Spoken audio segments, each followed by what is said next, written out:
The game begins with the classical Queen's Gambit decline setup.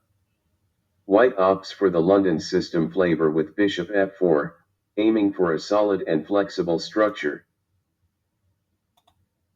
Opening with the queen's pawn controls the center and usually leads to a more positional development of the pieces. d5 establishes a presence in the center, controls the e4 square, and opens up the light-squared bishop. Knight f3 develops the knight toward the center and protects the d4 pawn. Knight f6 protects the d5 pawn and controls the e4 square. Bishop f4 develops the dark squared bishop to an active diagonal where it controls the center. This creates a pawn chain, linked pawns that form a strong structure.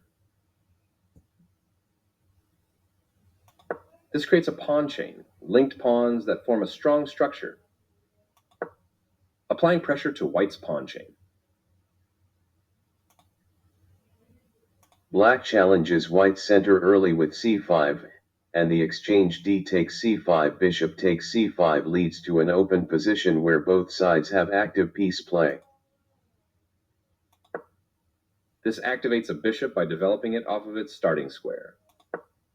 This offers to exchange pieces of equal value. This is an equal trade. Takes back. Castling kingside tends to be safer than queenside because the king is further from the center. Both kings are castled and ready for the middle game. Right on target. This is the strongest option.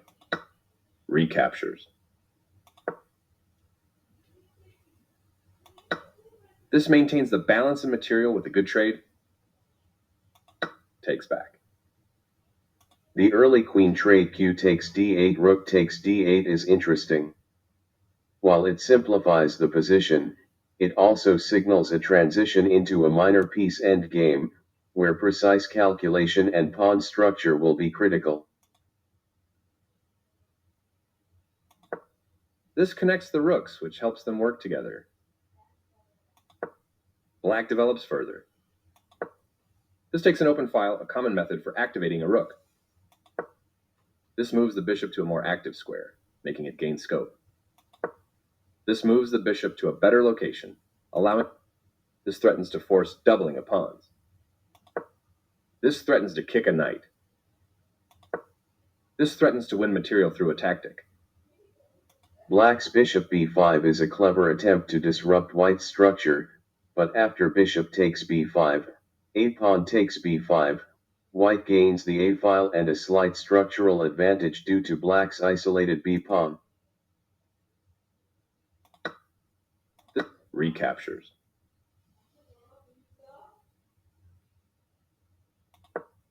This moves the pawn to safety. The rooks can see each other now, allowing them to provide mutual defense. Very precise.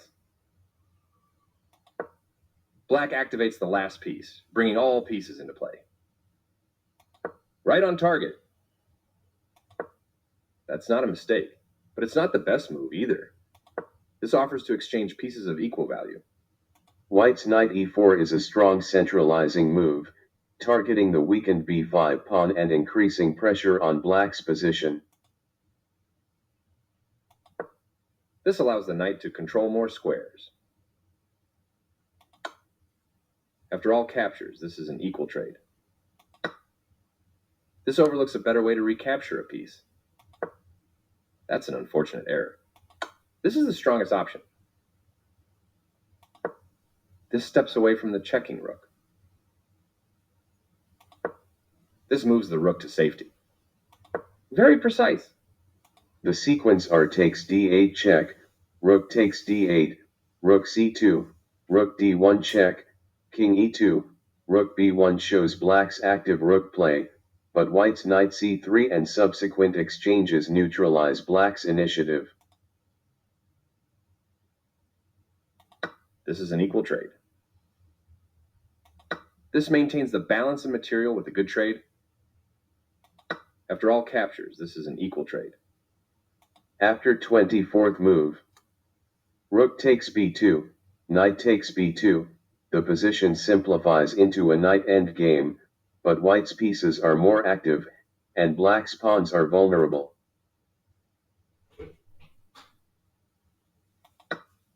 This defends a pawn that was under attack and had no defenders. This threatens to tactically win a pawn. This loses a pawn. This wins a pawn. Recaptures. Takes back. Right on target. This is a fair move. The bishop finds a new active square. The endgame is a masterclass in technique by Praggnanandhaa. White's king becomes a dominant force, infiltrating black's position and targeting weaknesses. Move 29. Bishop b8 is a brilliant move, paralyzing black's knight on a7 and preventing counterplay. This moves the knight to safety. This misses a much better move. This misses an opportunity to offer an equal trade of pieces. This is the strongest option. This activates the king in the endgame by getting it off of the back rank. One of the best moves. This misses a better way to move a bishop to safety. That's fine. White's knight maneuvers knight c4, knight a5, knight d2, etc. are precise, constantly improving the position and restricting black's options.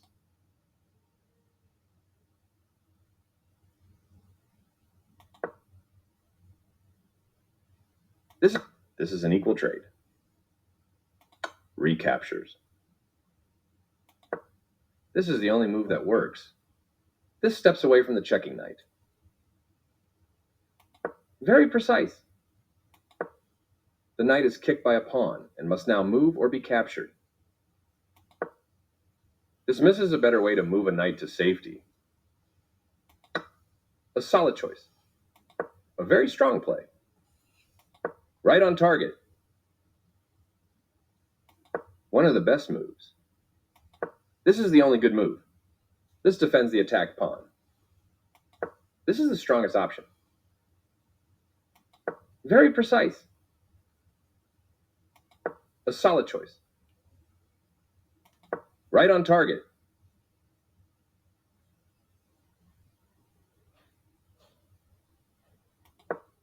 This attacks white's pawn chain. Black's f5 break attempts to create counterplay, but white's e4 and subsequent pawn exchanges neutralize any threats. The final phase of the game showcases white's superior king activity and knight coordination. Black's knight is unable to defend against white's advancing pawns and king. This is the strongest option. This maintains the balance in material with a good trade. Takes back. A very strong play. This is the only move that works. This is very precise. One of the best moves. This steps away from the checking knight. This is the only good move. This defends the attacked pawn. A solid choice. Right on target. This is the strongest option. This defends the attacked pawn. A very strong play. This defends the attacked pawn. This threatens to win a pawn through a fork. This prevents the opponent from being able to win a pawn through a fork. There were worse moves, but also something much better. This evades the check from the knight. This permits the opponent to win material by checking the king away from its defense. This is a nice tactic found in time trouble, winning. This misses a better way to evade the check from the opposing knight. White finds a nice tactic with just seconds to spare, winning a pawn. That knight was free for the taking. Very precise. This move puts the knight on a safer square. This steps away from the checking knight. This moves the knight to safety. This evades the check from the knight. This move puts the knight on a safer square. This moves the pawn to safety. Right on target. This is the strongest option. One of the best moves. This defends the attacked pawn. A solid choice. This creates a pawn chain, linked pawns that form a strong structure. Very precise. A very strong play. One of the best moves. The move 62. King g6 is the final nail in the coffin, as black's position collapses. The threat of promoting the h-pawn or capturing the g5 pawn leaves black with no defense. White's ability to exploit black's weakened pawn structure isolated b-pawn, weak e5 pawn was critical. Praggnanandhaa's king played a decisive role in the endgame, showcasing the importance of centralizing the king in minor piece endgames. White's knights were consistently more active and better placed than black's, highlighting the importance of piece coordination. The game is a testament to Praggnanandhaa's endgame prowess and ability to convert small advantages into a win. This game is a fantastic example of high-level chess, particularly in the endgame phase. Praggnanandhaa's precision and understanding of minor piece endgames were on full display, while Gukesh fought valiantly but ultimately couldn't hold the position against White's relentless pressure. A well-deserved victory for Praggnanandhaa.